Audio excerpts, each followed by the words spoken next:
Salut à tous, aujourd'hui nous allons parler de l'infidélité dans les couples et ce qui fâche des fois les hommes. En fait, tout homme quand il se marie ou alors quand il se met en couple, il a l'espoir de vivre le bonheur, de se sentir à l'aise et d'être heureux sexuellement. Mais ce qui se passe souvent, c'est que c'est souvent ce qui pousse les hommes à dire que je veux goûter avant parce qu'ils se demandent qu'est-ce qui m'attend là-bas. Ils veulent savoir d'avance. Malheureusement, ce n'est pas toujours la bonne solution parce qu'en Christ, nous devons nous préserver, nous réserver avant de connaître l'acte sexuel, après le mariage ou après la dot. Alors, des fois, il ne sait pas ce qu'il attend, si c'est un petit cours d'eau, si c'est un fleuve, si c'est une mer, un océan, il ne sait pas. Ça dépend de comment la femme s'est gardée, de comment est-ce qu'elle a vécu sa vie sentimentale ou sexuelle avant ou pendant les fiançailles, ça dépend en fait. Donc maintenant, des fois, quand l'homme maintenant découvre que c'est une mer, un océan, du coup, il est dégoûté. Et ça qui fait que des fois, il a toujours les yeux dehors parce qu'il se dit peut-être que je vais trouver ou me satisfaire parce que là, ça ne va pas. À la maison, c'est trop... Je peux pas, je me sens pas à l'aise.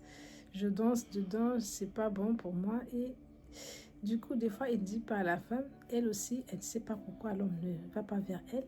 Et du coup, lui aussi, il développe les mêmes symptômes. Ne trouvant pas du plaisir, il commence à développer soit l'infidélité avec une femme d'ailleurs ou une ex.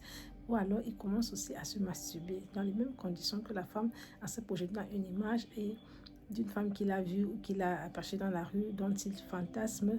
Donc, en fait, c'est un peu ça, c'est le serpent qui se met à l'arc. Donc, il est vraiment important pour les femmes de se préserver, de se préparer au mariage, à cet acte-là, à préserver son corps, à préserver cet organe qui fait que 70%, je me dis, du bonheur conjugal se trouve dans l'intimité.